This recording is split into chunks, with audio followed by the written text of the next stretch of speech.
We have put together, I think, the most extensive and inclusive voter fraud organization in the history of American politics.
Every time we vote, we're standing up side by side with the Founding Fathers, with the men of Valley Forge, with patriots and pioneers throughout our history, with all those who dedicated their lives to making this a nation of the people, by the people, and for the people. Elections are the lifeblood of our democracy. They are the mechanism by which the American people choose who is going to rule on their behalf and for their interests and welfare. Without elections, there would be no way for the American people, for us, to exercise our legitimate sway on the future direction of this country.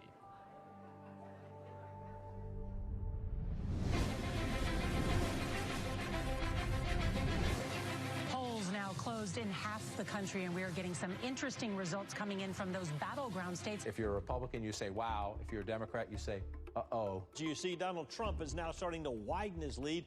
President Trump now with 54% of the vote. The president right now has the lead in the Keystone State.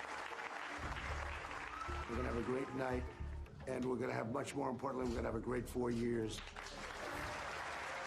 The 2020 election haunts the American mind. Here's where it gets really bizarre. At Fulton County, most populous county, it is Atlanta, they just stopped counting. Nevada, meanwhile, has stopped counting votes. They've all stopped counting for the night? All right, welcome back. This is CNN special live coverage, 10:31 a.m. on the East Coast. Why am I giving you the time? Well, if you managed to sleep last night, things changed.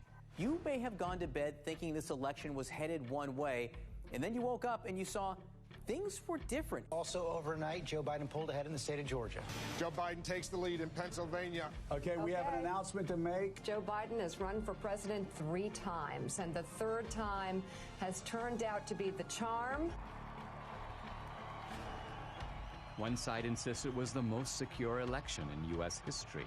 Let me begin with one immutable fact. The 2020 election was the most secure election in American history. It was the cleanest election, the safest election, the most secure election ever run. And make no mistake, there has been no evidence of any significant widespread voter fraud. Let me say it again. The 2020 election was the most secure election in American history.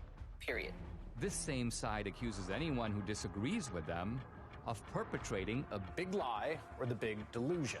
The big lie keeps getting repeated. The big lie is just that, a big lie. And despite a relentless media barrage, the other side remains convinced there was widespread election fraud. What I saw was not a secure and transparent election. Poll watchers claim the Travis County Clerk's Office is locking them out. Last night, there was a major software glitch that actually delayed the counting of all of the ballots. A look at election fraud, and I want to look at secretaries of state who illegally changed the voter laws without the permission of their state legislature. There have been numerous attempts to prove election fraud. Devan dropping off ballots in the early morning hours of November 4th, 8 hours past the deadline. She said her mother was in a nursing home and did not have the mental capacity to vote. We've obtained video tonight that shows a man dropping several ballots into a drop box. Scottsdale woman pleads guilty to casting a ballot in her dead mother's name. Shows a man buying a registration form for an absentee ballot from a voter, giving him, quote, pocket money, unquote, of $200. Yet courts have refused to consider these cases on the merits.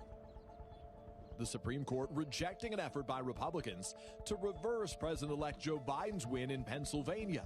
The Supreme Court has rejected the Texas-led effort to toss out election results in 4 key states. Even some Republicans dismiss the idea of systematic fraud and call for us to move on. Fraud did not play a role in the outcome of the election. The election was fair as we've seen.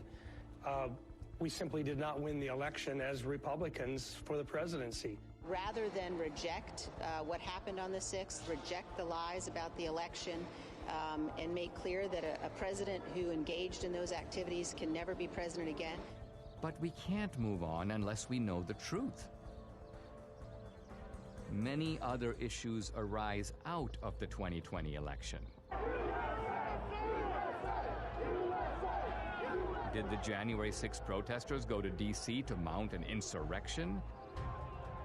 It wasn't an insurrection, it was a primal scream. To protect the Constitution of the United States against enemies foreign and domestic! They wanted their elected leaders to adjudicate the claims of election fraud. The left's claim that this was the most secure election is also the foundation for the widespread censorship on social media of the so-called big lie. This morning, President Trump waking up without his favorite megaphone. You will never again see a tweet from President Trump. But is it a big lie? Is it a lie at all?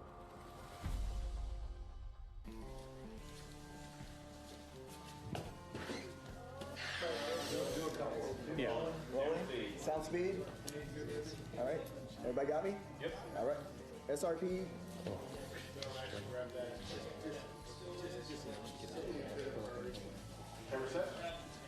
Ready? Set. Hey, I'm Dinesh D'Souza, and this is Season 1, Episode 1 of my new podcast. I started my podcast in early 2021 to speak the truth. But by simply asking questions about election fraud, you get booted from YouTube and Facebook.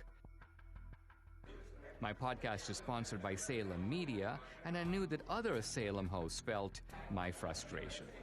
Larry Elder, Dennis Prager, Eric Metaxas, Sebastian Gorka, Charlie Kirk.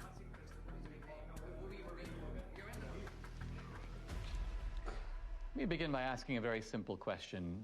Do we feel confident or comfortable that we know the truth about what really happened in the 2020 election? I'm agnostic on this question, and I am awaiting more information. What about you, Eric? I think Dennis is a coward. I think, no, honestly, it's almost funny to me you say you're agnostic. And I think most Americans know that we don't know what happened and are not okay with that, by the way. I'm supposed to believe that a man who didn't campaign or campaign from his basement got more votes than the first black president in America? I don't believe it. Charlie? We have crumbs.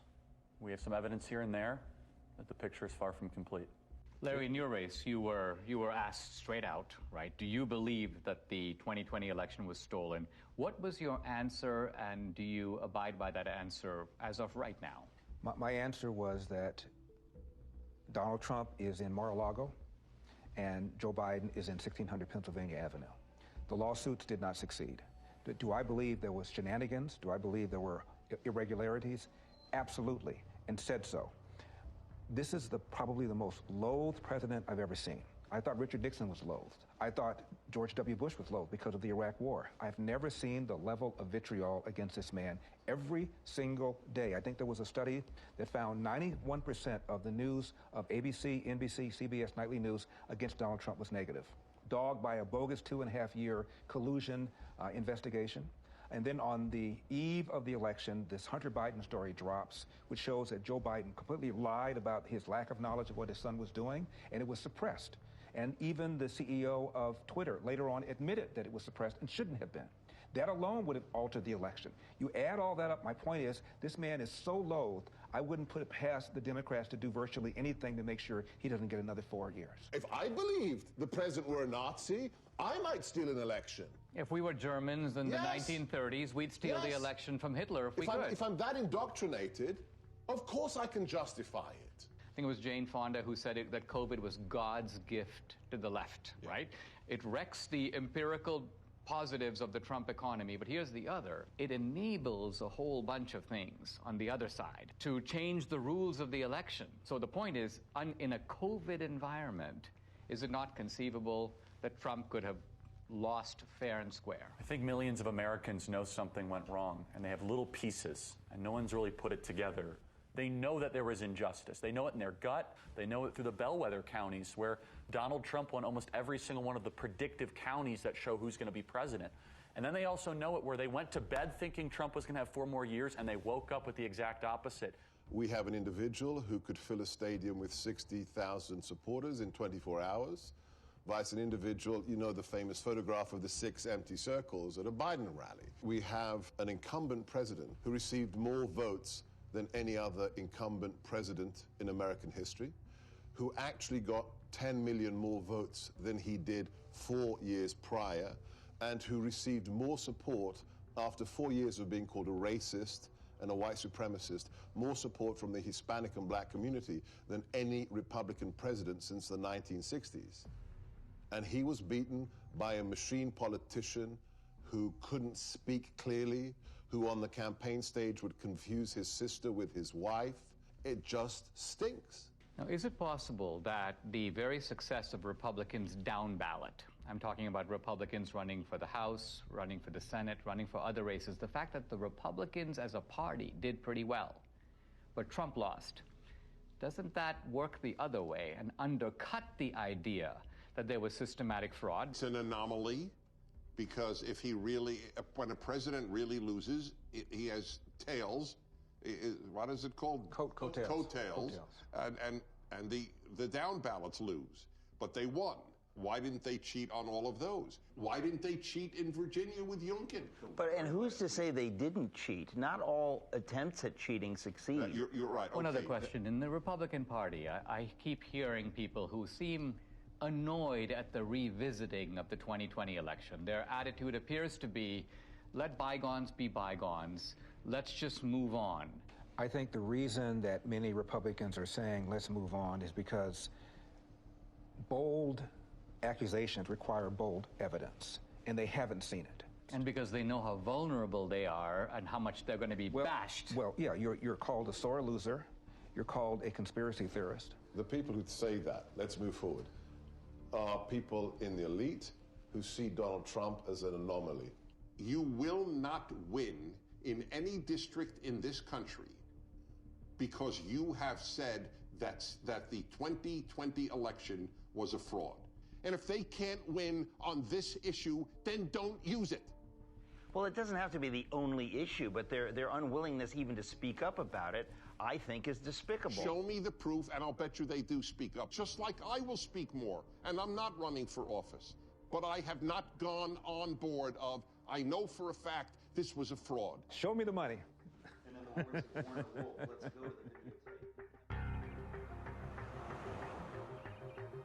Now, look, I mean, the Democrats, they have a history of voter fraud.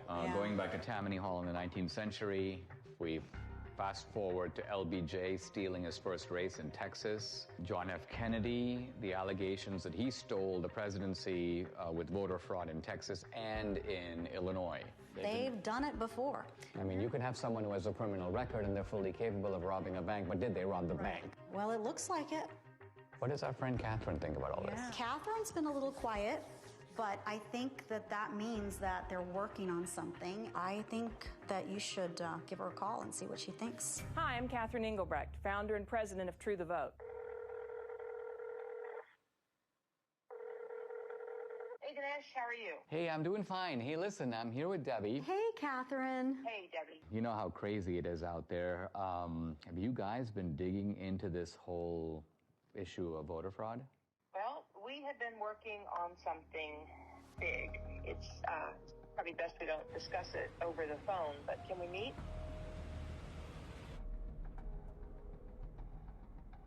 I've been working with Greg Phillips. I don't know if I've ever introduced him to you, but he has a deep background in election intelligence. He's worked projects all over the world. He's a massive 30-year experience. We decided to test a hypothesis, and we went really big. And now we have something that we think you're going to really want to see. So I'll send you the address separately. Now, Greg Phillips, what's your background that prepares you for this kind of work? I've been in and around election intelligence and integrity for about 40 years. We've done investigations literally all over the world. It's a combination of data acquisition, data analysis, occasionally some in-depth data mining. Our ability to draw meaningful conclusions that link the who to the when to the where is significant in the space.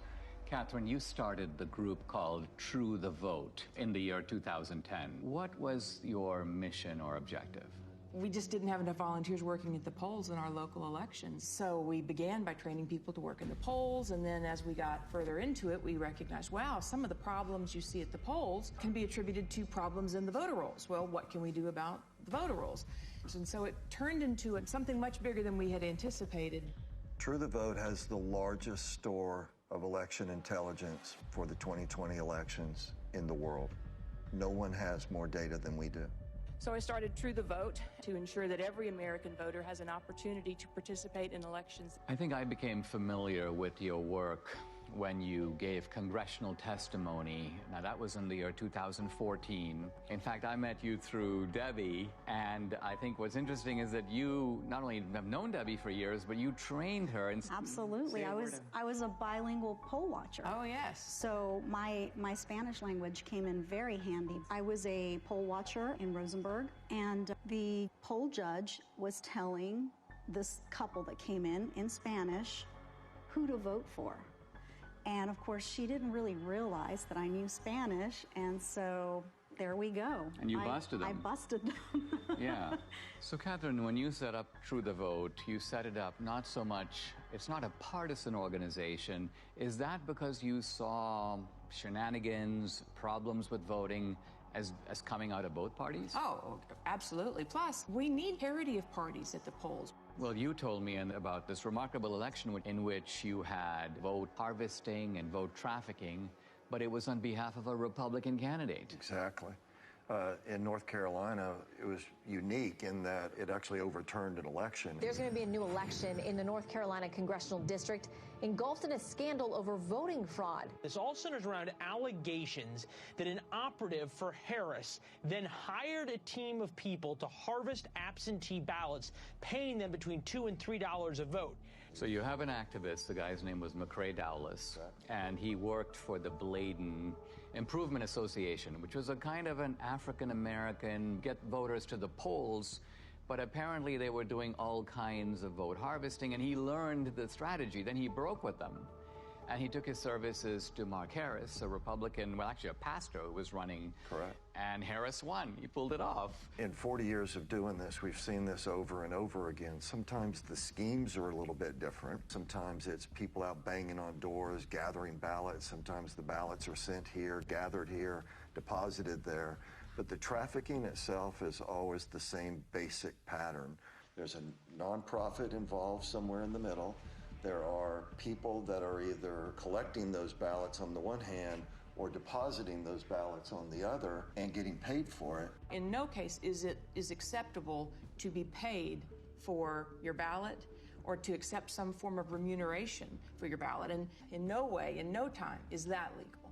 I noticed, Catherine, that in the immediate aftermath of the election, when there were a lot of accusations and charges flying around, all reflecting these suspicions that something went deeply wrong, charges of foreign intervention, charges of machines, you and your organization were kind of dead silent. I got the impression that you were looking for a different approach. Given the outliers that were introduced in such a major way in 2020, namely the privately funded drop boxes, the mass mail out of ballots, the hypothesis was, if you were going to cheat, how might one go about this?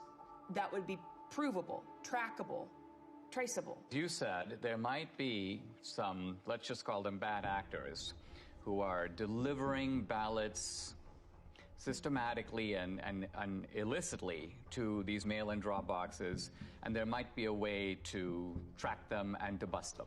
We didn't know. We decided we were going to let the data tell the tale, and we collected together a team of highly skilled contractors and put together a plan to see where the data would take us.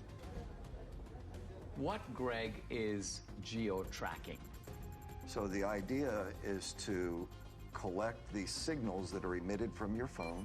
Your cell phone is delivering information to apps that are collecting that ping. So there are 4 key coordinates: the lat long, the elevation, and the time. And with that data, we can then build a pattern of life around you. So that phone's here right now. Well, where's it going to be at 5 o'clock? And where's it going to be tonight? Well, here's my cell phone. My cell phone is off. Can I be geo-tracked even with the cell phone being off? Possibly. Depending on the apps that are on the phone. apps, depending That's on what marketing companies do all day, every day. Now, this is the point. We were at the Apple store and at CVS, and on both occasions, they knew where you were evidently. Absolutely. And they were telling you about specials, and they were, so people have experience of this. There's 300,000 or so apps that gather that data, and then they sell it to brokers. Isn't it also true that this geo-tracking has now become a vital tool for the military, for the intelligence agencies, and for law enforcement? Indeed, they're using it almost every day. I'll say that there's no question amongst anyone that I know in the community that many, if not all, of the people that were involved in the situation at the Capitol on January 6th were being tracked previous to January 6th, because they already knew what their pattern of life was. They already knew who to look at. Many of the people who stormed the U.S. Capitol on January 6th left digital footprints that law enforcement has used in making arrests. You're saying they must have known about these people before, because some of those guys were arrested 1 day, 3 days, 5 days after January 6th, and that's not enough time to do the geo-tracking analysis. The very idea that you could go from the afternoon of January 6th to acquiring the data, tracking the data, unmask who actually owns that phone, which the government is required to do, and then get it to a grand jury, make an arrest in 72 hours? Impossible. It's not possible. They had to have been tracking the people in advance. But the fact of the matter is, these techniques are used every single day by law enforcement, the intelligence community, the Department of Defense. Was geo-tracking part of the way that the CIA was able to identify bin Laden? It certainly played a role. It's even more sophisticated today than it was when bin Laden was disposed of. More and more apps are participating in this program, if you will. The reliability of geo-tracking is not substantially different from the reliability of a fingerprint or the reliability of DNA. If it identifies your phone, now I could have given my phone to Debbie, but the simple truth of it is my phone was there on this particular date, and there's absolutely no question about that, right? That's correct. Now, you decided to purchase through these brokers that make this information available to companies, they make it available all kinds of places to buy data. Let's talk about the methodology. You identified data in certain places, and by and large you focused on the states where the election was decided. Tell us, what are the areas that you bought data for, and what were you looking for? And what's the time period? October 1st through the election. In Georgia, we actually bought from October 1st through January 6th after the runoff. So we went in, We decided to do the Atlanta metro area because it picks up some rural areas, it picks up some urban areas, it picks up some suburban areas. 309 drop boxes in the area. And we thought, okay, well, this is a pretty good test. We, in essence, sort of fenced around those. Geofencing, so-called. Geofencing. And then we were able to make purchase of data of people that had been near those drop boxes, but also near the organizations. Across the country, we bought 10 trillion signals. When they give you this data that you then have to go through, what does this data look like? Well, it's a massive data transfer. We have more than a petabyte of data. You're talking about transacting hundreds of terabytes, so it's a significant move of data. You have 10 trillion signals, that's a lot of signals. So what was the criterion that you set? Final decision was they had to have been to 10 or more drop boxes, meaning unique visits inside of a space, and 5 or more visits to one or more of these organizations. Those were the outliers. It was such an aberrant pattern. So what you're saying, I mean, it seems to me there's no reason for someone to go to even 2 drop boxes, but you're saying that maybe there's a conceivable reason someone did that. Let's identify a large number of drop boxes and multiple trips, and that way we're going to catch not all the offenders, right, but the worst offenders. The way we would describe it is we want to absolutely ensure that we don't have false positives, meaning including people that should not have been included. We're not in any way saying that this is all there is. We're just saying that based on our criteria that we identified in Atlanta, 242 people that went to an average of 24 drop boxes in 8 organizations during a 2-week period.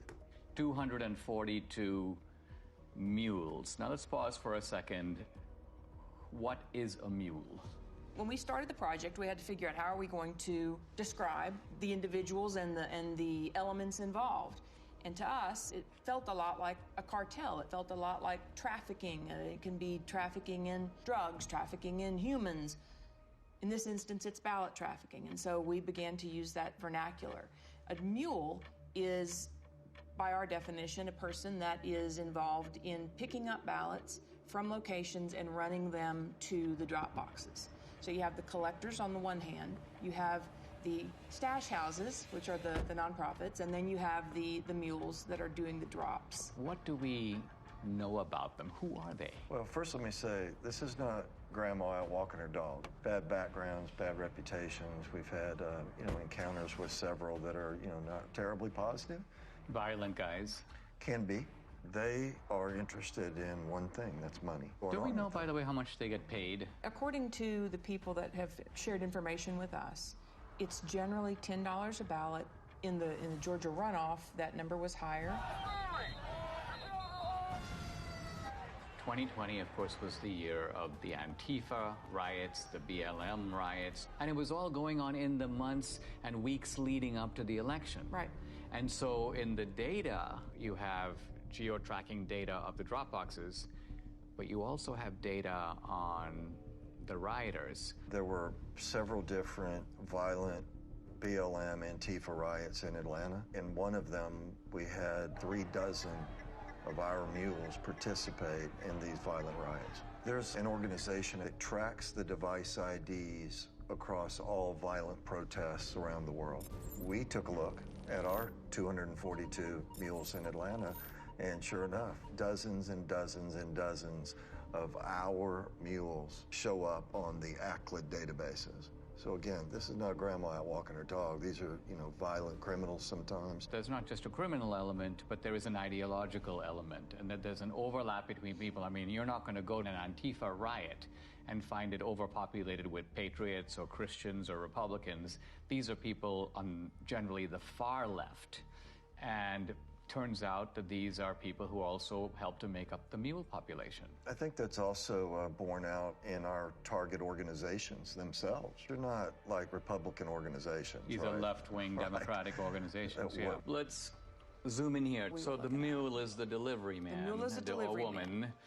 And what you're saying is they have a starting point or multiple starting points, and then they have the end point. And the end point is the drop box. That's right. Right? That's right. But you're saying that they get the ballots from somewhere, and then they go deposit them in multiple drop boxes. One of the questions that will come up in the work that we've done is, well, how do you know that this wasn't just somebody that's got a big family and they just deposited a bunch of ballots once? Or how do you know that this person didn't just work at a location that is near a drop box and so they're constantly going by a drop box? And the elements that are additive here, the going to the nonprofits, the ability to identify the pattern of approach to a drop box and that it is going not past a drop box and on, but directly to a drop box and back to another point and then to another Dropbox, all of these things.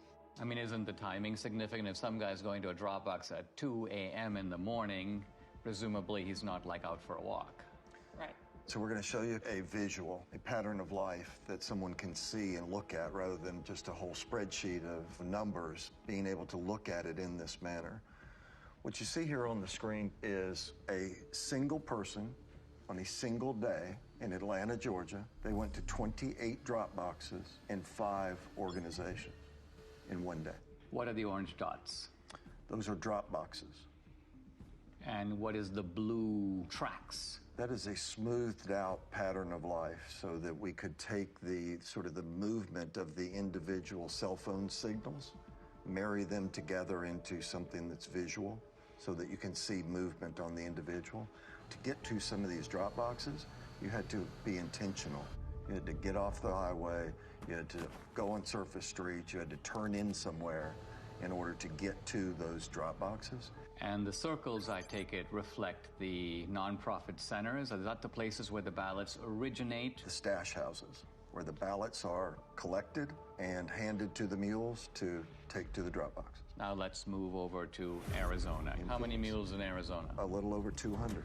A little over 200. In Phoenix alone. The reason I think this is all very significant is because these were very close states, right? What was the margin in Georgia? 10 or 11,000, I think, in the end. In the end. And Arizona also extremely close. Yeah, very close. Then you moved on to Wisconsin, but our initial look was in Milwaukee. Gross numbers were a little down, but the average number of visits to the drop boxes was up. So instead of having only 24 unique visits, I think we averaged 28. I mean, maybe I've heard people in Milwaukee are really hardworking, and maybe they just went overtime. And then let's go to Michigan. We have more than 500 mules that we've identified in Michigan. Again, the number of boxes is lower. Now, where in Michigan? Detroit mainly, but we have people in Detroit that went to more than 100 drop boxes. 100. I mean, this is stunning because it's like, I cannot think of a rational, kind of innocent reason for someone to do that. It just doesn't exist. No. So any reasonable person would say, you're onto something big here. We should take a closer look. Let's go to Pennsylvania, critical state. I think it was Pennsylvania that really gave Biden the election. Philadelphia alone, we've identified more than 1,100 mules at rates well beyond anything we'd seen. Closer to 50 drop boxes each. Each guy going to 50 drop boxes? Each. 1,100. We saw people driving back and forth to New Jersey across the bridge. But you're saying the ballots may not even be from Philadelphia or from Pennsylvania. We're saying somebody should investigate. But investigate. you're saying that the origin point appears to be Jersey. Now, running 1,100 mules times 50, we are 50,000 drop box visits by the mules alone in Philadelphia or greater Philadelphia area. Now, as you were assessing this data, you had, the two of you, and I'm not sure which of you came up with this, a genius idea in my view. It was your... Of course.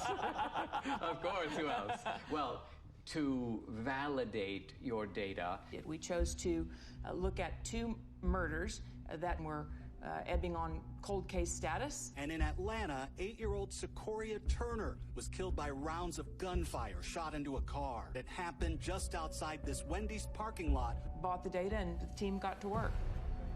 You could see visually that there were only a handful of unique devices that could possibly have pulled the trigger. So this is the area, and this is where the Wendy's was.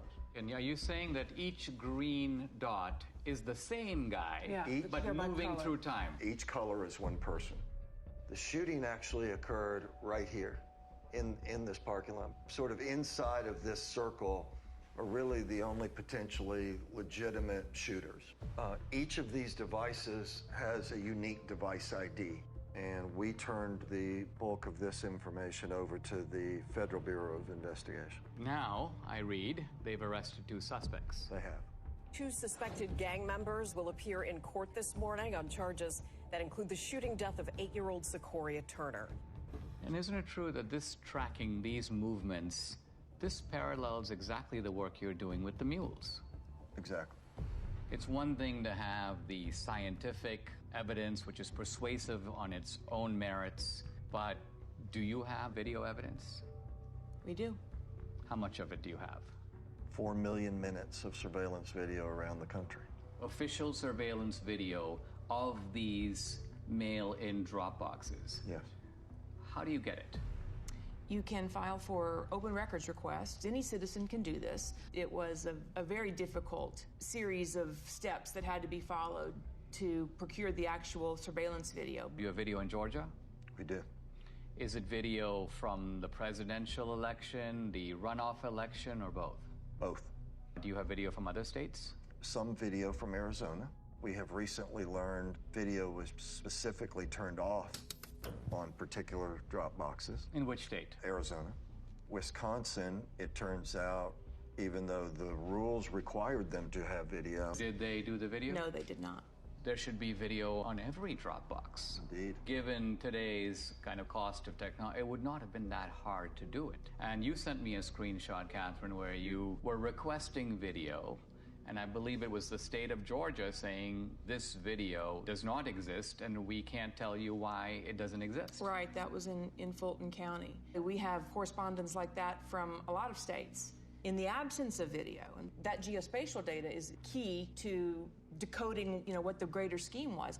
But in the case of what we're going to show you now, what kicks it up a notch is that we have the geospatial data to support the video. Let's talk about some of the videos. So we're going to show you a couple different ones. This particular individual we have in a number of different locations at a number of different times. He's actually a mule.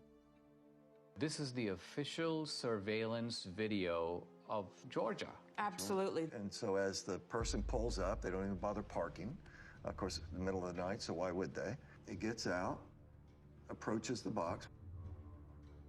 When people walk up with intention to cheat, they look around, they basically walk fairly quickly, they try to stuff them in, they try to get out of there. In this case, he drops a few on the ground, pick them up, stuff them into the box.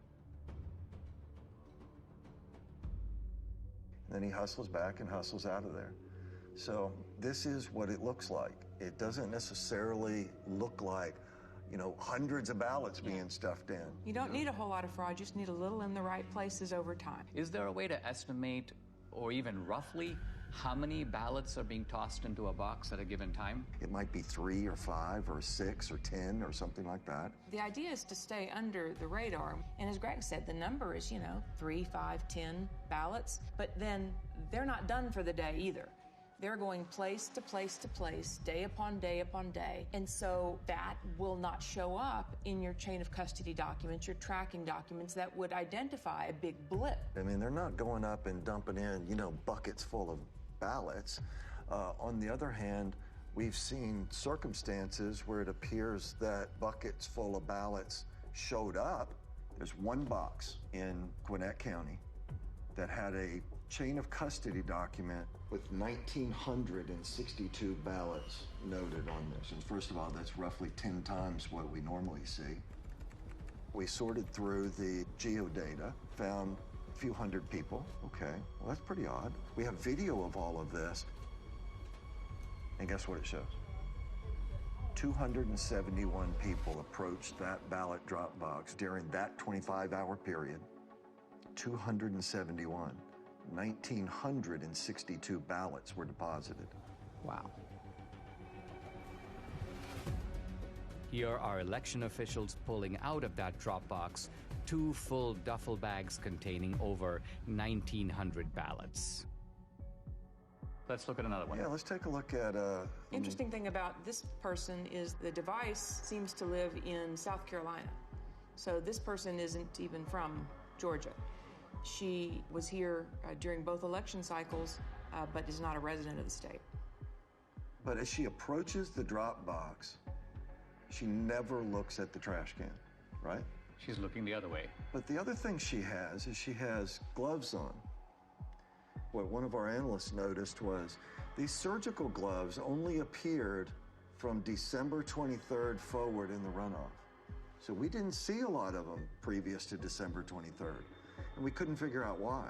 And then it just dawned on us, well, on December 22nd, there was an indictment handed down in Arizona for people that had stuffed ballots, and the way the FBI nailed them was fingerprints. And then lo and behold, the next day and days forward. So this video is now from the Georgia runoffs. This is January of 21. This That's right. particular one is at approximately 1 o'clock in the morning on January the 5th. Stuffs her ballots in there.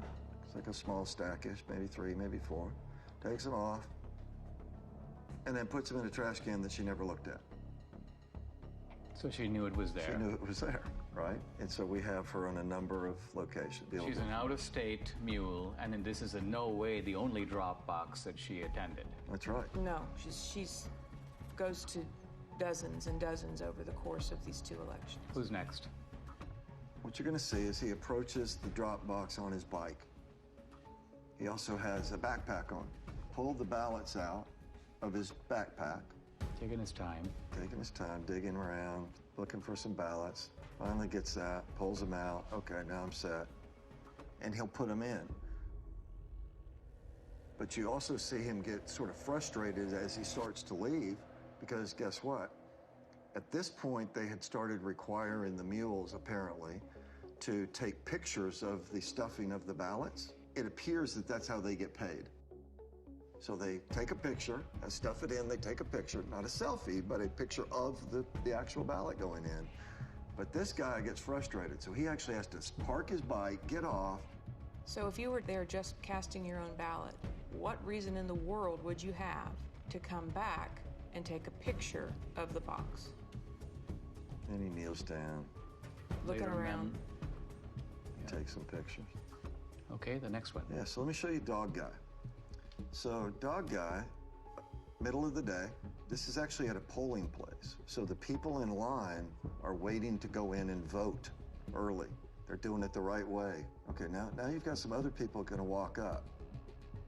This lady doesn't care, but this next guy cares. He's watching the whole thing. The guy looks up, talks to him. Got the ballots under his arm already. Now he's got the rest that he pulled out of the bag. And he's going to get his camera ready to take the pictures as he puts them in there. If you consider the brazenness of this, right? This is the middle of the day. There's people sitting there watching you cheat. People that are doing it the right way. But it's difficult for them to know what to do, except observe and maybe say, what's going on here? What did I just see? They wonder, what does this all even mean if this is happening in broad daylight and nobody's doing anything to stop it? And so these are the kind of things, 4 million minutes of this. This was an organized effort to subvert a free and fair election. This is organized crime. You can't look at this data in its aggregate and believe anything otherwise. That's especially true when you consider that in places like Georgia, it was only decided by 10,000, 12,000 votes. And you look at 5,000 visits just from our mules, it's not a leap to say, yes, this would have made a difference. Adding these numbers up, we have 2,000 plus mules based upon not searching these whole states. And remember, we're only talking about a small number of states. We're not talking about the whole country. We're not even talking about whole states. We're not even talking about whole states. Right, that's right. And we're also talking about a gross undercount of the actual number of mules because you set a high bar. They had to go to 10 drop boxes. So if there's a mule who went to 7 drop boxes, you wouldn't catch that guy. And they had to go to nonprofits. So they had to meet those 2 criteria and then go to one of the geofence drop boxes. If they met the 2 criteria but went to a post office box, we're not going to look at them. One of the slogans of the Democrats through all this debate has been, make every vote count. And I think we can now see in a chilling way that this is kind of what they mean. What they mean is, it doesn't matter if all kinds of illegal ballots are being dropped in, let's just count them. Now the narrative needs to be that this is the most secure election. This is the most fabulous election we've ever had. Pay no mind to the millions of Americans that are saying something is not right. This does not make sense. Nothing to see here. Just smile and wave, boys. I mean, wouldn't it be an accurate summary to say that these voter bills that the Democrats are desperate to enact, to federalize the election, isn't it that they want to take all these special provisions that have enabled what we've described, or you've described in the 2020 election, and make it permanent? If we don't wake up and do the hard, roll up your sleeves work that it's going to take to reel this all back together, then yes, all the pieces are in place for our election system to be in permanent lockdown. And it will be done under the watchful eye of a media that will tell you it's all just fine. It seems like they are subverting democracy in the public pretense of protecting it. Absolutely. And it won't stop unless we stop it. If I look across the swath of Republicans, this is not the kind of issue that they seem to be comfortable with. It's almost like they would rather endure. That's right. As I said, well, it's a gamble, right? Because the ones that are enduring are currently elected and in power. When you watch these brazen acts and nobody says a word because they're scared that they're going to be sued, because they're scared that they're going to be canceled, because they're scared that they're going to be silenced, that kind of chilling effect is exactly what they want. And as I said, on the other side of fear is freedom. If you never get past the fear, you're never free. Let's sum up what we know. Do we know for sure that this was not, in fact, far from, the most secure election in history? It was not. We know that for a fact. Do we know for a fact that there was coordinated, systematic fraud in all the key states where the election was decided? Yes. Yes. And therefore, does it follow that the people who suspected fraud, even though they didn't have the proof, their suspicion was right? Absolutely. Their instincts are right. And moreover, that the states that are trying to do something about systematic fraud by restoring a modicum of, let's call it the old rules, checking your voter ID, checking signatures. You want a mail-in ballot? You know what? You got to request an absentee ballot. We're not going to send 20 million ballots out there and see what comes back. That these voter integrity laws, far from being voter suppression, are actually a legitimate way to make sure that the people who vote are actually eligible to vote. 100% accurate. That's absolutely correct.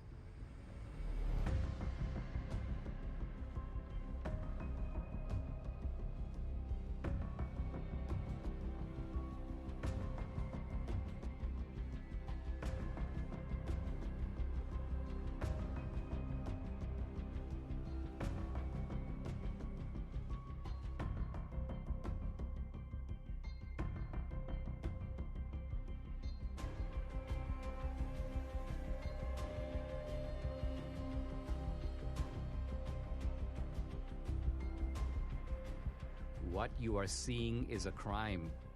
These are fraudulent votes. In 2 of our 5 key states, you were allowed to give your ballot to be delivered by a family member or a caregiver. This is vote harvesting, but it's not the same as ballot trafficking. In no state in America is it legal for nonprofit organizations to collect ballots and pay mules to deliver them to mail-in drop boxes.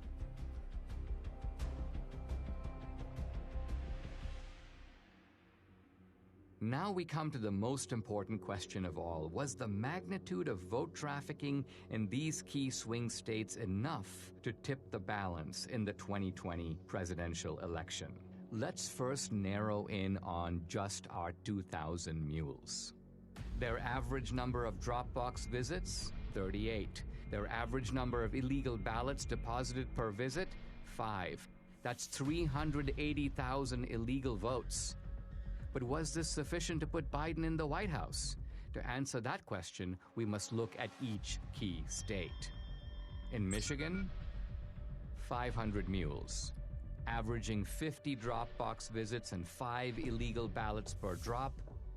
That's 125,000 illegally trafficked votes, not quite the 154,000 vote difference between Trump and Biden. So Michigan, with its 16 electoral votes, stays in the Biden column. In Wisconsin, 100 mules, averaging 28 drop box visits and 5 illegal ballots per drop. That's 14,000 illegally trafficked votes, 6,000 votes short to give Trump the win. So using only our mules, Wisconsin's 10 electoral votes stays in the Biden camp. But now we come to Georgia. 250 mules, averaging 24 drop box visits and 5 illegal ballots per drop. That's 30,000 illegally trafficked votes, far more than the 12,000 vote difference between Trump and Biden. So Georgia, with 16 electoral votes, moves over into the Trump column. In Arizona, the numbers are roughly the same. 200 mules, averaging 20 drop box visits and 5 illegal ballots per drop. That's 20,000 illegal votes. Again, these illegal votes are substantially more than the 10,000 vote margin that gave the state's 11 electoral votes to Biden.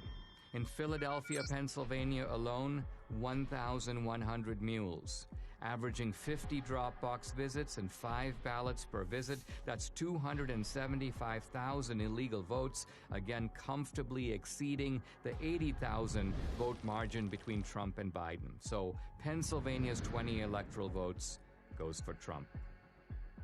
Shockingly, even this narrow way of looking at just our 2,000 mules in these swing states gives Trump the win, with 279 electoral votes to Biden's 259. But no one thinks that our 2,000 mules were the only mules trafficking illegal votes. To widen the search, Greg and his team lowered the criterion from 10 or more to 5 or more drop boxes. This revealed a huge upsurge in the number of mules from 2,000 to 54,000. 54,000 mules.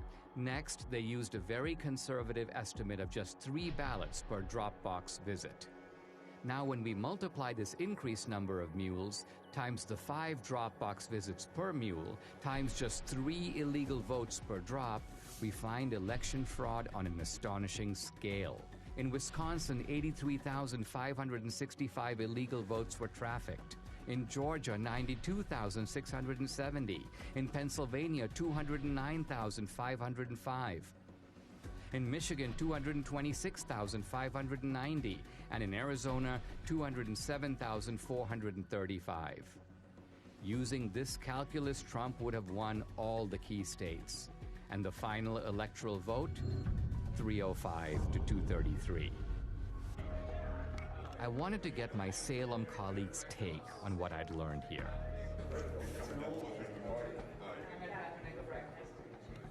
How did you get this video? Is this all surveillance footage? Is this like official status? This is all. Sorry, this is all acquired through open records. This is the way that we look at it. There's 4 million minutes of video. These are official footage. This is official surveillance footage. It's indisputable. It was taken by the state itself. That's the only place that the video left, came from. I think, did not anticipate that anyone would go through this video. So this is 1 o'clock in the morning. Don't we all vote at 1 o'clock in the morning? Right. This seems silly, but somebody asked me, they go, how do we know this is not normal mail? This is a ballot drop box. Right. Okay, this is not the mailbox where we write your mom. She's got gloves on. She's got gloves on.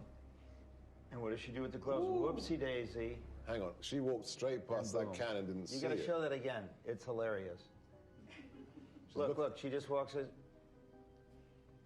So this is not the first time she's done that. No. So that one was in Georgia, is that right? Yes. So in Georgia, it is illegal to turn in anyone but yourself or your family member's ballot. It is illegal. Right? It is illegal. So forget the outcome. That's an illegal practice, what you just saw. That's right. Video number 2. Dog guy. This is called Dog Guy.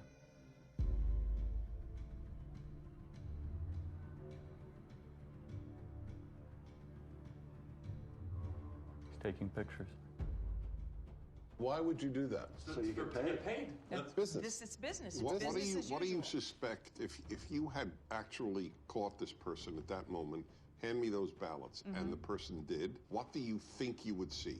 Whose name is on it, in your opinion? Ineligible voters, people that have moved. Would you see legitimate ballots? There's an ambiguity in what you're saying. The ballot itself is legitimate. No, that right. It's not a fake piece of paper. Yes, right. Okay. But again, remember, when you mail in a ballot, you have a security envelope with the signature verification standard that's been all but washed away. And as soon as it's taken out of that envelope, then you have a disconnect, and the ballot is private. It's a virgin sheet of paper. The ballot is private. The only private. ID is on the envelope on the outside. This is an example of multiple ballots, so this... 3:57 a.m. Prime voting time. Got to beat the lines. This person comes up, Right. and what you're going to see is when you try to put too many ballots in.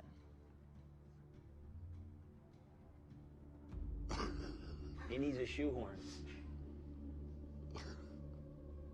And we have lots of those, where they're just jamming them in and then they fall on the ground. And when you can jam Well, I them... mean, this alone is, to say the least, suggestive. Who's voting at 3:57 a.m. with a whole bunch of ballots? And then being able to match that ping where he's standing there to the next place he goes. So we're seeing videos of one. Right. But each one of these, went to... On average, Do you 23 have video times. of the same guy going different places? Yes. Right. This is their pattern of life. So in one night, this person, this mule, went across 6 counties to 27 different drop boxes, 5 different organizations. In one night. So he was getting the ballots from the organization. Correct. So, yeah. The Republicans had no idea this was going on during the election. Trump, to his credit, tweeted out in July, mail-in ballots are a disaster. Yep. And he was attacked so hard by Kemp and Ducey and so many. But he didn't have this information, obviously. His instinct ended up being right. This is the tip of the iceberg. You're talking about extraordinary criminal activity, but there's a ton more, you would guess, that you have not even touched. You are talking about 200,000-300,000 ballots that were just harvested in only your geolocated locations. But you are talking, what, 5% of America? Less than 5%. Okay. So the case closed. Sorry, gentlemen, lady. Case closed. All right, so I do a heroic thing that not necessarily others here do. I read the New York Times every day. That's crazy. We're sorry for you. It's my martyrdom. They claim all of these places we have found maybe 4, maybe 50 phony ballots. These aren't phony ballots. Right, No okay, one's ever, so this is a very novel... they're phony names. No. There's no name on the ballot, Dennis. Okay, let's say we got access to every single ballot thrown into the ballot boxes. Would we be able to prove this is a fraud? It's the perfect crime because it cannot be curated after it is committed because the evidence has no connection to the person who was meant to be voting. That's the problem. As soon as it gets taken out of the envelope, the identity of the voter we're claiming, disappears. So the vote from John Doe is from a John Doe who is dead or a John Doe who was moved. Is that correct? Or voted somewhere else. Or voted so. Why is that not provable? There's an easy way to bust it, but it's not the way you think. It's not to go find the ballots in the ballot mix. You can't do that. The way to find it is these guys have the cell phone identification of all the mules, all of them.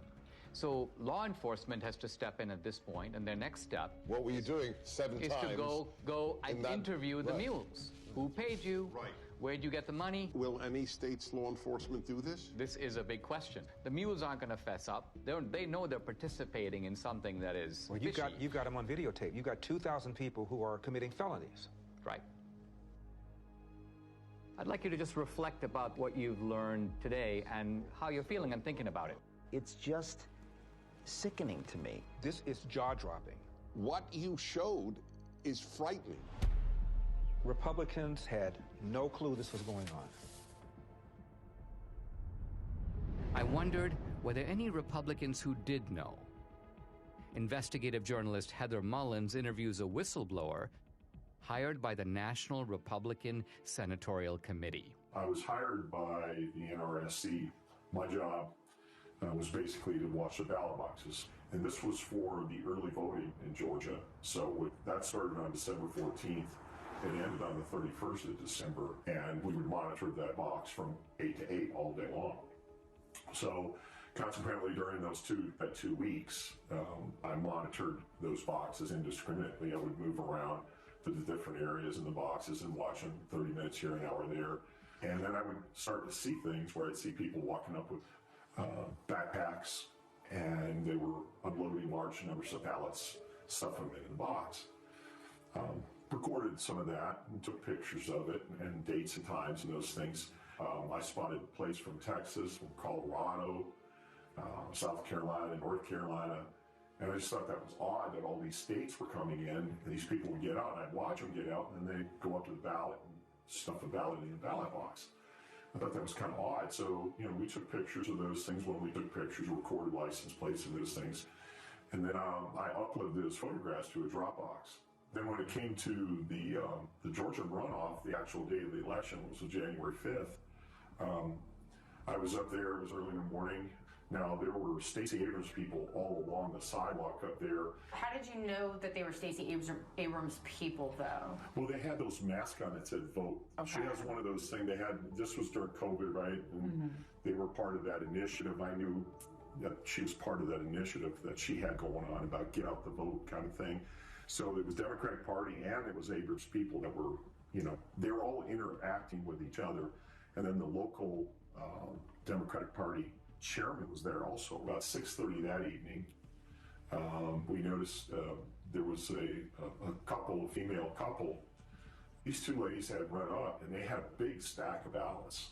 And we were standing there and they tried to shove the ballots in there. And I'm looking at her taking pictures, and the other gentleman took some video and everything. And she turned around and looked at us and she said, "What are you doing?" And I said, "Well, we're taking a picture."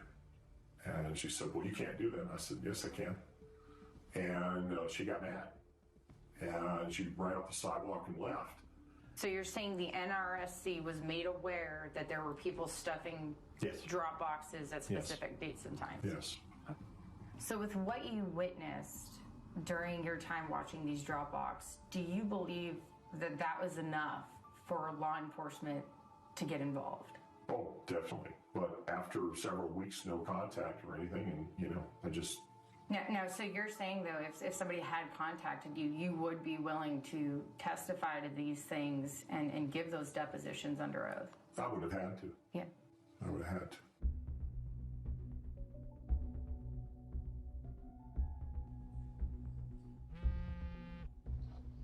Catherine, hey. Greg just interviewed an informant in Arizona who's now cooperating with authorities. Oh, wow. Okay. Check your email. Okay, awesome. I'll do it. Thanks so much. Okay, bye. Hey, honey. Yeah. Take a look at this. So this is, I remember Greg was going to interview that mule, and so we got the video. Thank you again for. I guess they're concealing her identity. So what was your job? Like, what were you doing? Receptionist. So at some point, you were asked or sort of instructed, I guess, to start receiving people's ballots. I was just instructed to go ahead and receive ballots from various people, females mostly, and on Friday they would come and pick up payment. I assumed it was payments for what they were doing.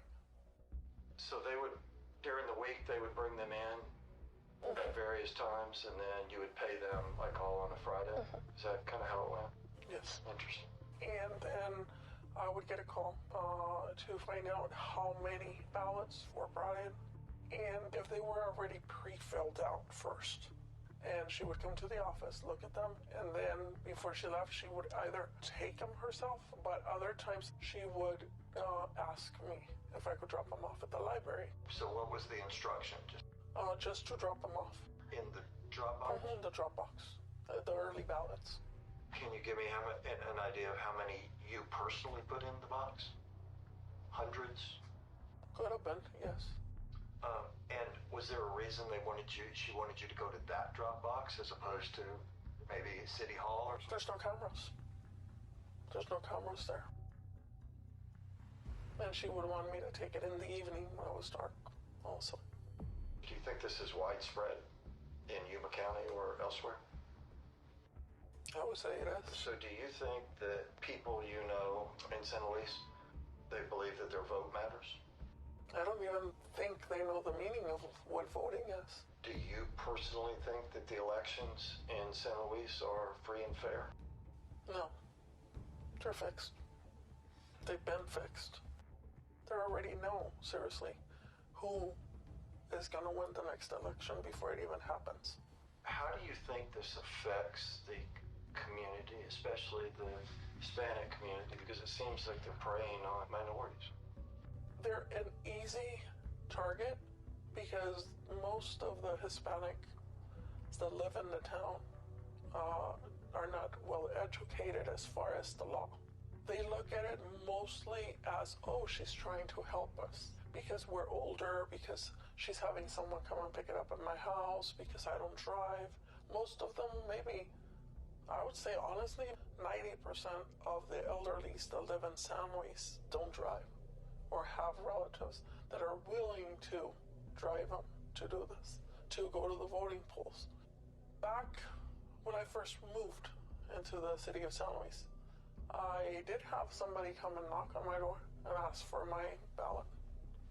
And it was somebody I knew and that I had known for many years since I was a child.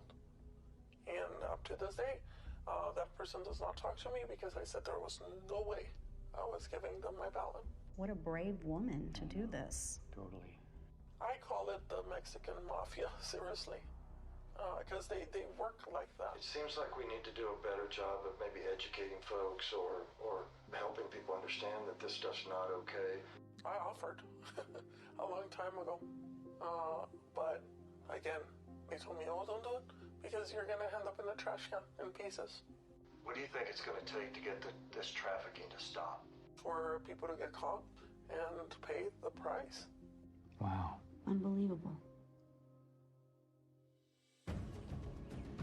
We know that the mules got their stashes of ballots from these activist organizations. But where did the activist organizations get the ballots from? Hans von Spakovsky is a former member of the Federal Election Commission, a senior fellow at the Heritage Foundation, and co-author of the book Our Broken Elections. I will say election fraud is bipartisan, but most of the cases I see are, unfortunately, the Democratic Party.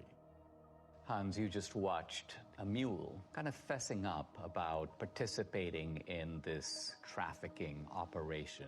Is this kind of a mule operation something familiar to you? But unfortunately, this is so common in some parts of America, particularly the Hispanic community, that they have a special name there. There they call them politiqueros. And these are individuals who are paid by campaigns or political parties to go into neighborhoods and collect absentee ballots to pressure and coerce voters. People who observe election fraud have commented that absentee ballot fraud or mail ballot fraud is the easiest and the most common type of election fraud. Why is that? Well, because they're the only kind of ballot that is voted outside the supervision of election officials and outside the observation of poll watchers. Transparency, as you know, is very important in the election process, and there's no one there at a voter's home to observe what's happening. Also, remember, when you're in a polling place, you fill out your ballot and you then deposit it directly into the ballot box. That obviously is not what happens with absentee ballots. There are some states, I believe about half of them, about 27 states, that allow voter harvesting. And by voter harvesting, what we mean is that you are allowed to give your ballot to someone else and ask them to deliver it. Now, are there any states in which you're allowed to pay mules to deliver ballots to drop boxes? No, you're not supposed to be doing that. And allowing vote trafficking to begin with is a huge mistake because you're giving third-party strangers, you know, candidates, campaign staffers, party activists, all people who have a stake in the outcome of the election, you're giving them the ability to handle something very valuable, a ballot. Voter fraud is almost incalculably rare in the United States. Does it ever happen? Okay, occasionally it does happen. But it doesn't happen on a national scale. It doesn't affect the outcome. It would affect the outcome. I read these days constantly that election fraud, well, it could occur, but those cases are extremely rare. They're so episodic, they don't have the ability to tip an election. Is that true? Fraud happens often enough that elections get overturned. I mean, just go back 3 years to 2018 and a congressional race was overturned. I can cite to you another case in Mississippi. It was just overturned by a court because of fraud. Same thing in Florida. But look, that's just the tip of the iceberg. Now, we've shown that you've got these mules who are picking up these ballots at various vote stash houses. Hans, where do these organizations get ballots? Well, to quote Shakespeare, let me count the ways. You know, everything from filling out absentee ballot request forms for voters, but having the ballots sent to them, to actually going to the voters and obtaining the ballots from them, to stealing them out of mailboxes, to actually using high-quality photocopy machines to make their own ballots. Look, these cases unfortunately go on all the time. You can go to 2018, which wasn't that long ago, in North Carolina. Leslie McCrae Dowless is accused of mishandling absentee ballots in North Carolina's 9th District. Dowless would frequently obtain this report from the Board of Elections, looking for the date an absentee ballot was mailed and if it had been returned. Ginger Eason, who first told me she was hired to pick up ballots, and Kelly Hendricks, who testified she did the same thing. What would you do with the ballots after you picked them up? Take them straight to the office in Dublin and hand them over to McCrae, and I don't know what happened to him after that. I know there was stacks of them on his desk. There was testimony in the case that his staffers were falsely signing as witnesses on those absentee ballots. Because he had done this before, he actually apparently had signatures of voters from prior elections in his offices. Voter rolls are in notoriously bad shape. States do a very bad job of taking people off who are no longer eligible because they've died or moved away. And it's very easy to get hold of a state's voter registration list. So, you know, if somebody's on the list and they haven't voted in 10 years, you're probably pretty safe in trying to cast a ballot on their behalf.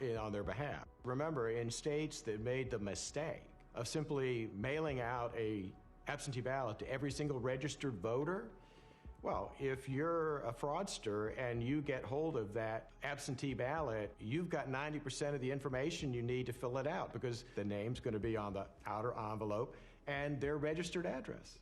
Let's follow the track of these mail-out ballots, right? Let's just say you got students on a campus, they've voted, but then they graduate, and obviously they move to a different state. If they're on the voter rolls, is it not a fact that mail ballots will be arriving in the dorms and so presumably they're not going to be that hard to scoop up if somebody knows where to look for them? No, that's exactly right. And I work in the District of Columbia. They mailed out absentee ballots to all of their registered voters, and I can't tell you how many phone calls I got from people that I know saying that not only had their ballot arrived in the mail, but 5, 6, 7 ballots all coming into their apartment for people who used to live there. Now, a former Supreme Court justice in Wisconsin named Gableman has done a preliminary report. He talks about the fact that there are approximately 90,000 people in Wisconsin who are in resident care facilities or nursing homes. So she's basically not capable any longer of even remaining awake for more than a few minutes. And so were you surprised that she voted in February 2021? Absolutely. But I was surprised to hear that she voted in the last presidential election. Much to my surprise, she had voted off and on for the last 10 years. I guess in my mind, I thought if you put your parent into a facility because they were incapacitated, they would not even be offered the vote. They make you vote. They make you vote here? And so how do they make you vote? Because I didn't want to vote, and they told me I had to. That is a real problem. Clearly it was a problem in Wisconsin 2020, but unfortunately that's a perennial problem in other states too. What happens is you have staff in those nursing homes. Sometimes they are activists politically. They get these individuals registered to vote, or if they're already registered to vote, they will request absentee ballots in their name, sometimes forging their signatures, and then filling out the ballots for them. Just prior to the 2020 election, the state of Texas indicted a social worker in a home for young people who were basically mentally incompetent. She had sent in over 100 voter registrations for these individuals who were not legally competent to vote. What about homeless shelters? Look, if a homeless individual is mentally capable, they ought to be able to vote. And if the only place they can list as a registered address is a homeless shelter, that's fine. But the problem there is that it's very easy, I think, for them to be intimidated and coerced. In Chicago, the largest election fraud case the U.S. Justice Department ever prosecuted. They were paying homeless individuals to cast ballots the way they wanted them to cast ballots. What made you want to do this? What made you want to get involved? Well, I knew election stuff was supposed to be something good to do, and then plus I needed a little extra money to get Christmas for my son. So that's why, the main reason I did that. Who do these fraudsters pick on? They pick on the most vulnerable in our society. They go into poor neighborhoods, they pick on the elderly, they pick on people for whom English is not their first language. When we're trying to stop election fraud, we're actually trying to protect, I'd say, the most vulnerable people in our society.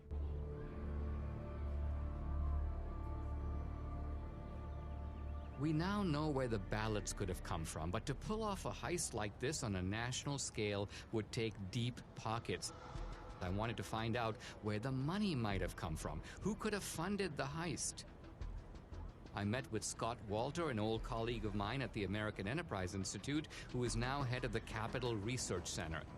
This is an organization that has produced multiple reports on the funding of elections. People think of three rivers of money, really, that empty into the gulf of elections. The hard dollars to write a check to a candidate. The second you hear is soft money or dark money. And then there's a third river that people tend to neglect, but Capital Research Center has studied intently, and that is the 501c3 nonprofit money, the kind of charity that you get to take a tax deduction for. That river is enormous. In the 2018 cycle, about $21 billion. Now, what do the IRS regulations say about the involvement of these nonprofits? By law, these nonprofit charities are forbidden to directly intervene in elections in any way or to help a particular party or candidate. The IRS is emphatic that you cannot intend or even have the effect of helping one party or candidate over the other. Now, let's talk about some of the key elements of this particular network that we're focusing on. We have drop boxes, and those drop boxes are, most people would think, funded entirely by the states. In other words, the drop boxes in Georgia are funded by the state of Georgia, but that's not entirely the case, is it? In the 2020 election, there was an unprecedented hundreds of millions of private dollars going into government election offices. The $470 million or so dollars were sent by Mark Zuckerberg and his wife. We did our part to secure the integrity of the election. There were a few other places that put in much smaller amounts. One entity that put in $25 million was, again, a nonprofit that's part of the Arabella Advisors, which as a total empire in 2020 took in $1.7 billion. Is there any evidence that this operation had a partisan thrust or a partisan character? As we all know, big money rarely comes without strings attached. One of the big ones is lots and lots of drop boxes. Also, lots and lots of vote by mail. To get your nice big checks, you had to do things like have drop boxes, encourage vote by mail, have ads in foreign languages, all kinds of things that little by little are nudging the turnout for one particular political party. In addition to the $470 or so million that went into the Zuckbuck operation, you also had in 2020 a $120 million project, very secretive, called the Voter Registration Project. The $120 million, it came from Soros's foundation, it came from Visa's foundation, it came from Warren Buffett's foundation, it came from unions like the SEIU. The Voter Registration Project has as its goal increasing in the 8 target states over 2 million voters who are overwhelmingly expected to vote for the Democratic Party. And so the states that we're talking about here, Arizona? Yes. Georgia? Yes. North Carolina? Yes. Any others? Nevada, New Mexico. Here we've got an operation of illegal vote trafficking. You've got thousands of mules. They're being paid to do this. What you're saying is there is more than enough money available to fund any such operation. In fact, this would be only one part of a much larger effort to control the election. We are talking $500 million in nonprofit charitable funds flowing into efforts to register and get out the vote for Democrats. Most of the left-wing mainstream media, when they reported on the Zuck bucks going through, they made it sound like, oh, it's all going to go for masks and, plexiglass and all. And every study that's ever been done of some of the grants to the big cities found a few percent maybe going to help people that way, and the massive amounts of money going into ginning up the vote-by-mail operation and the drop box operation and those sorts of things that benefit one political party. How confident should we be that this will be a fair election? They're sending millions of ballots all over the country. This is going to be a fraud like you've never seen. Trump predicted. He said the Democrats are going to cheat, that they're going to use the pretext of COVID, they're going to rig the rules in their favor. Nevertheless, Republicans focus their efforts on the campaign, while Democrats focus their efforts on the process of actually running the election. The two sides don't approach elections in the same way. The Democrats, they understand that the rules, the process by which elections are conducted is just critical. We must now face the chilling reality. The Democrats conceived the heist. They funded it. They organized it. Then they carried it out. They rigged and stole the 2020 presidential election. We cannot be okay with this. We cannot simply move on. Guys, I'd like to have your honest assessment on what you've seen, what you've heard, and what we can reasonably draw from it. What do we have empirically? We have data, geolocated. We have footage of people harvesting ballots. Do we know who those ballots were for? We can't know who they were for. However, you have to inject common sense. Are we saying that in the centers of Democrat-held districts, we are seeing hundreds and hundreds of visits to drop boxes with pro-Trump ballots?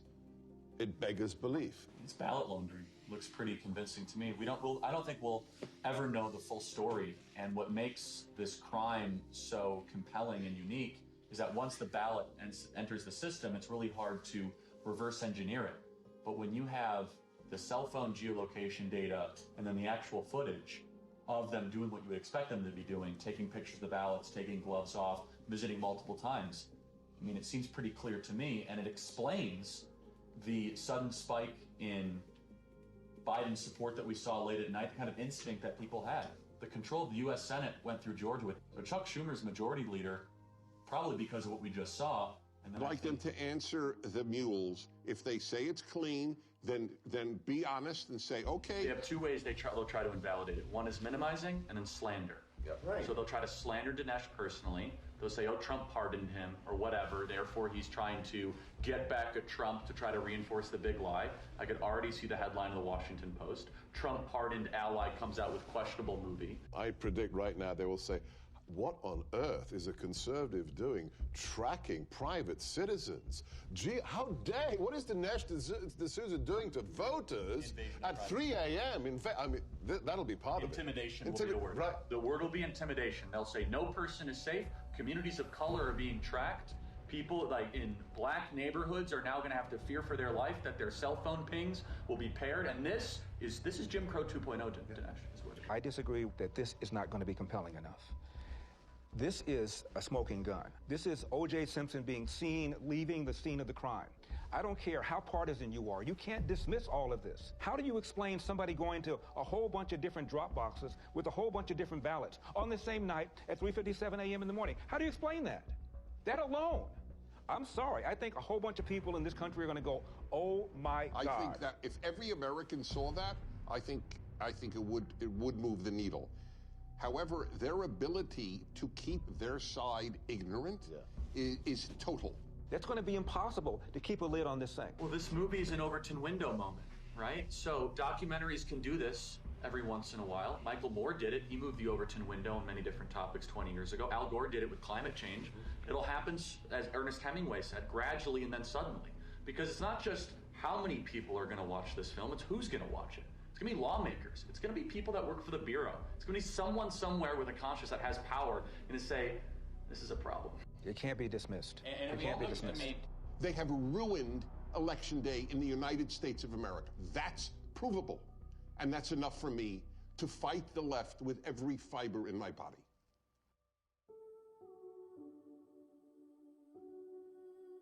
Without free and fair elections, we are not a democracy. We are a nation run by a criminal cartel masquerading as a democracy. Never in U.S. history has a presidential election been as thoroughly corrupted by coordinated fraud across multiple states as we now know took place in 2020. Today, totalitarian regimes camouflage their fake elections with appearance of democracy, but they're not real democracies. We don't want to join them. Our elections must represent the will of American citizens. We who believe in constitutional democracy must be diligent. If we give up, they win. In fact, if enough of us give up, they won't need to cheat anymore. Don't stay home. Get involved. Get out and vote. Do what is necessary to save this great country. The America we love needs us now more than ever.